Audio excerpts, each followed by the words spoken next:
บายดีมื้อนี้นิดสิพาไปเบิงวัดเขานางบวชอยู่จังหวัดนครนายกเนาะธรรมชาติงามหลายเดี๋ยวจะพาไปเบิงเด้อมื้อนี้จะพาไปย่างขึ้นเขานางบวชก่อนขึ้นเขาจะพาไปกินเขานาเป็ดแซ่บหลายจะเว้าทางไปให้ฟังเด้อออกจากโลตัสนครนายกเจอ3 แยกแล้วเลี้ยวซ้ายตรงไปสักพักเจอ4 แยกแล้วเลี้ยวขวาจะเบิ่งห่านอยู่ซ้ายมือ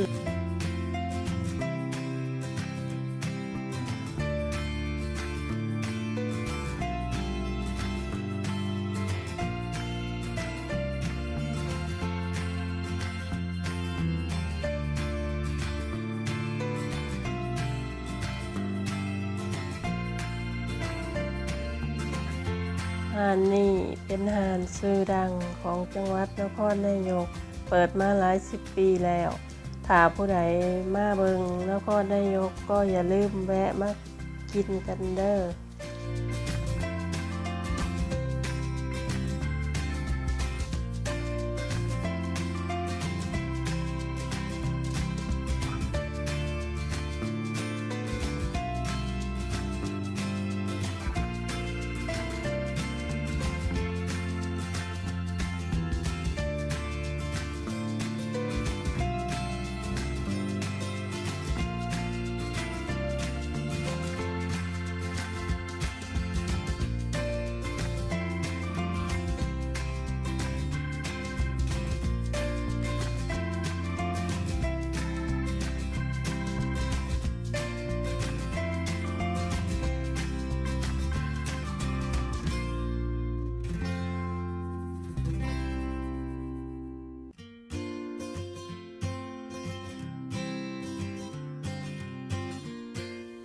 ซื้อห่านเจ๊ปุ๊กเป็ดย่าง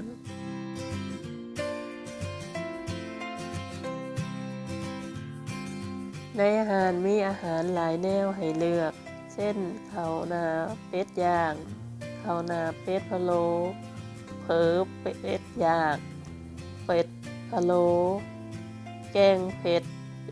เป็ดย่างและมีขนมหวานให้กินอีกหลายไผมากก็อย่าลืมไปกินเด้อ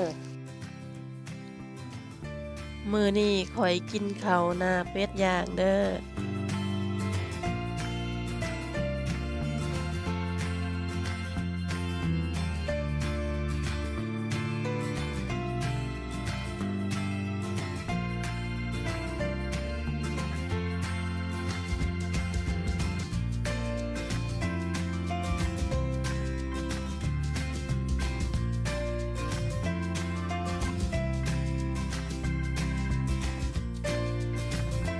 ต่อไป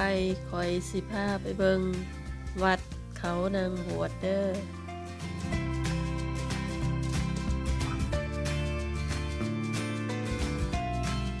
วัดเขานางบวชเป็นวัดที่สำคัญของจังหวัดนครนายกจะมีงานประจำปีทุกเดือนเมษายนและมีประเพณีตักบาตรเทโบทุกปีที่ออกพรรษา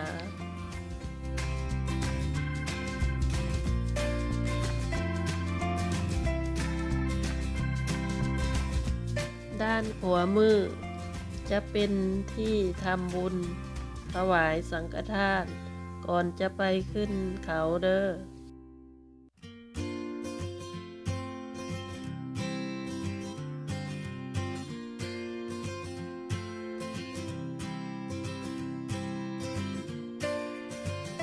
ไผสิมายังขึ้นเขาก็ต้องเกียมร่างกายให้พร้อมก่อนเด้อ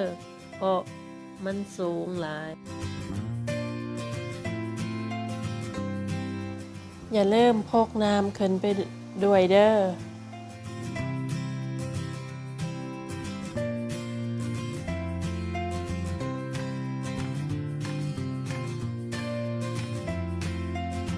ข ระหว่างทางขึ้นมีต้นไม้หลายเฮ็ดให้บ่ร้อนปานใด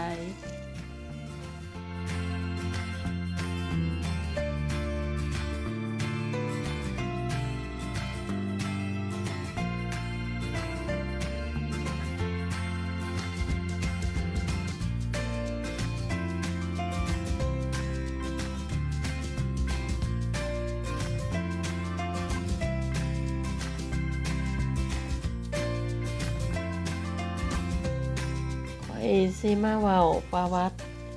วัดเขานางบวชให้ฟังเด้อจะมีตำนานเล่าอยู่ว่านางอรพินได้หลงกันกับผัวและตามหาจนได้มาเจอพระพุทธรูปโบราณจึงตั้งใจปฏิบัติธรรมจนเป็นที่เลื่อมใสของชาวบ้านและได้พบกับผัวในที่สุด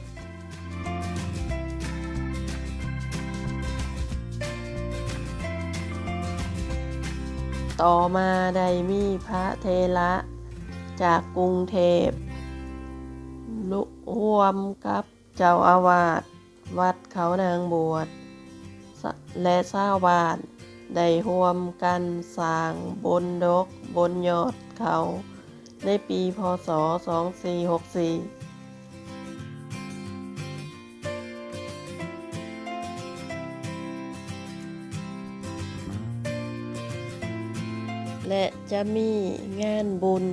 ประจำปีทุกเดือนเมษายน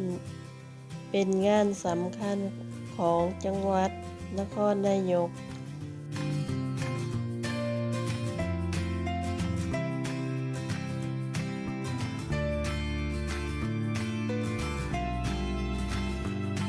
ถ้าเพื่อนๆมีเวลาก็ต้องมาไหว้วัดเขานางบวชเด้อเพราะเป็นหนึ่งใน9 วัดที่สำคัญของจังหวัดนครนายกและยังมีธรรมศาสตร์ที่งามหลายแต่ถ้าขึ้นบ่ไหวก็บ่ต้องฝืนเด้อมาเบิ่งคลิปข้อยได้เด้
อย่างขึ้นจนสุดบันไดพญานาค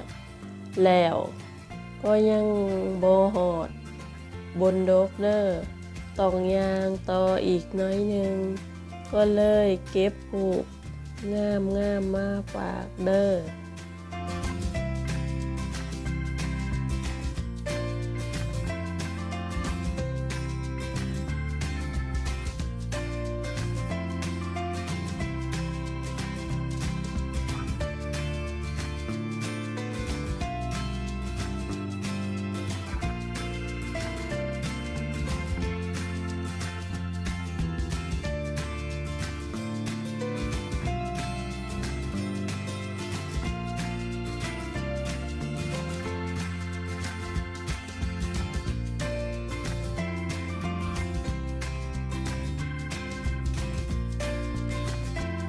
หอดบนยอดเขาแล้วก็เหมือนได้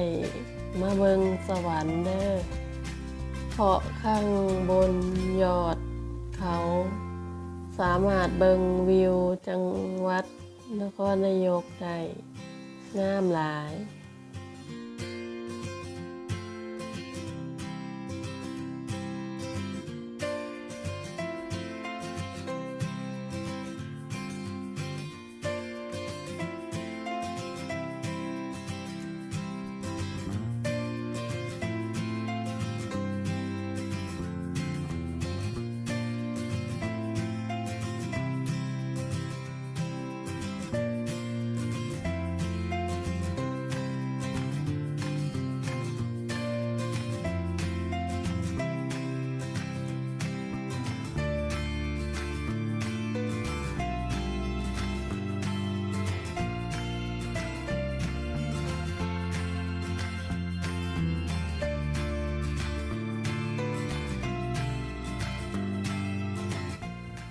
บนดกบนเขาจะมีระฆังอยู่สี่มุมภายในมีรอยพระพุทธบาทและพระพุทธรูปโบราณงามหลาย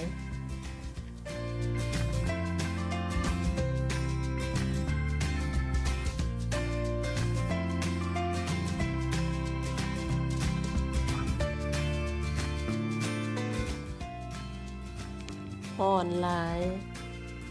เลยนั่งเป่าพัดลม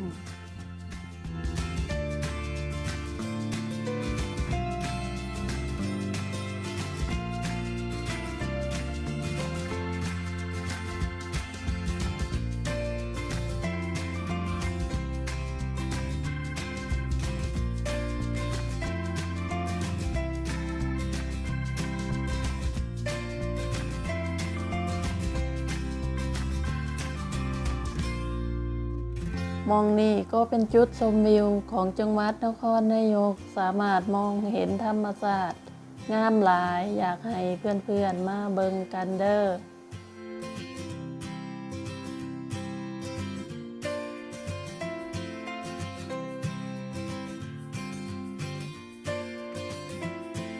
ต่อไปจะพาลงเด้อ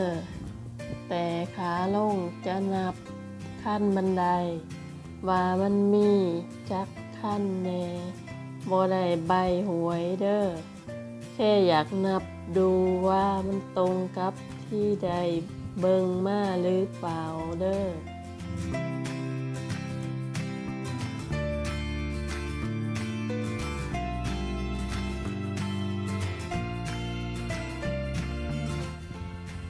ศาลาข้างหน้าคือศาลเจ้าแม่อรพินเด้อถ้าผู้ใดได้ผ่านมาก็ไหว้ท่านแน่ศักดิ์สิทธิ์หลาย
เบิ่งในตำราเขาว่า227ขันแต่มาเบิ่งกันเด้อว่าสินับมันมีเท่าใดกันแน่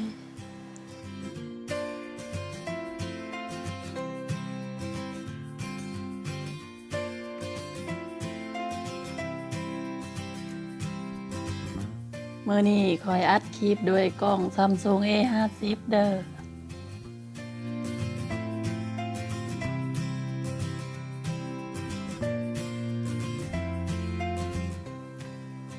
จะ ำนวนข่อยนับบ่ตรงกับตำราเด้อฝากกด Subscribe กดกระดิ่งเป็นกำลังใจให้ด้วยเด้อ